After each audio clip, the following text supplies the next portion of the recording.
বিসমিল্লাহির রহমানির রহিম। বিরামপুর দিওর ইউনিয়নের কাদিপুর গ্রামের চলমান রাস্তার কাজ বন্ধ, চরম ভোগান্তির মধ্যে এলাকার জনসাধারণ। দিনাজপুরের বিরামপুর উপজেলায় উন্নয়নের নামে চরম ভোগান্তিতে পড়েছে সাধারণ মানুষ।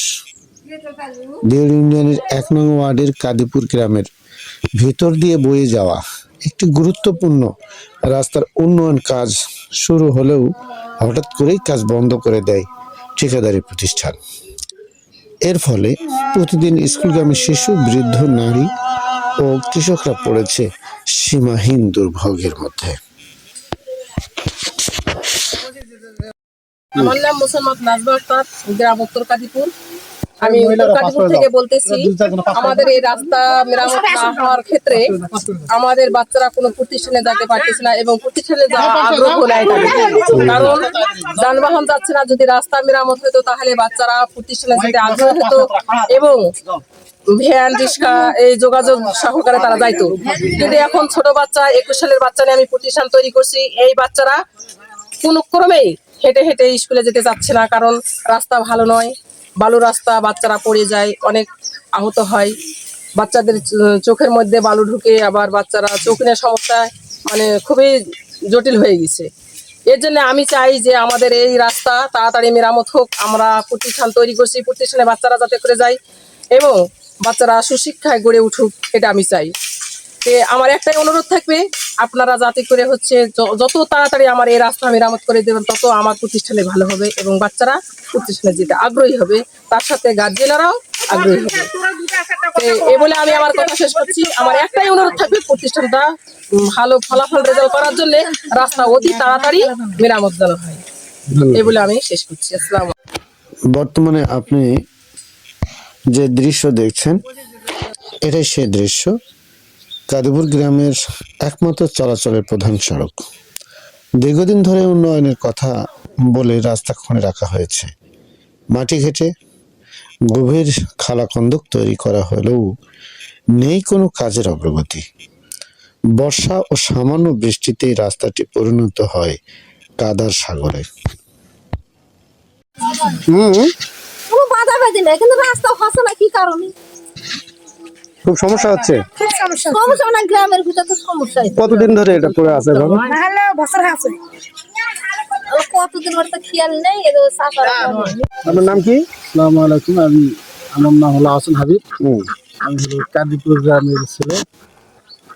দীর্ঘ প্রায় 2-3 মাস হচ্ছে আমাদের রাস্তা খুঁড়ে খুঁজে এই রাস্তায় মানুষজন যাওয়া আসা খুব অসুবিধা হয়ে গেছে।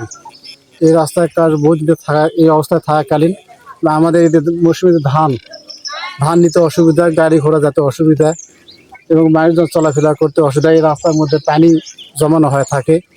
এই রাস্তা খুব সমস্যা হয়ে গেছে। তো সরকারের প্রতি আমাদের একটু আবেদন থাকবে যে তুই তাড়াতাড়ি কাজটা দ্রুত করে দিতে সংস্কার করতে যান পারে।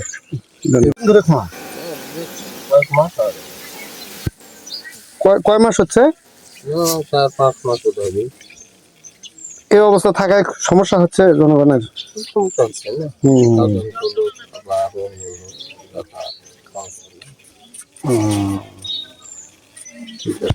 অসুবিধা হচ্ছে, মানে রাস্তাতে গাড়ি যেতে পারছে না। তারপরে হচ্ছে বাচ্চাদের যাতে পানি হলে যাতে কষ্ট হয়। অনেকদিন বহুদিন আছে রাস্তা, কিন্তু তাও ক্লিয়ার করে দিবা চায় আর দেয় না। মানুষ আশা দিয়ে চলে যায়, কেউ এখানে আসে না।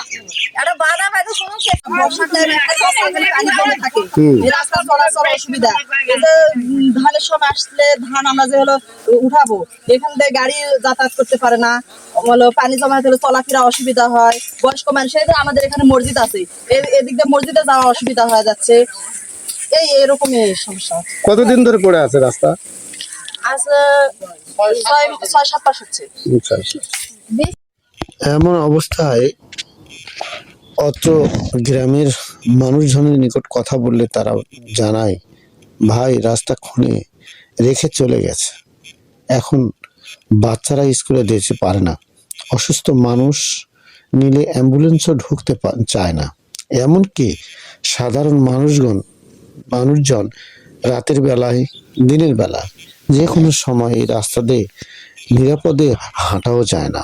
এমনই রাস্তার অবস্থা।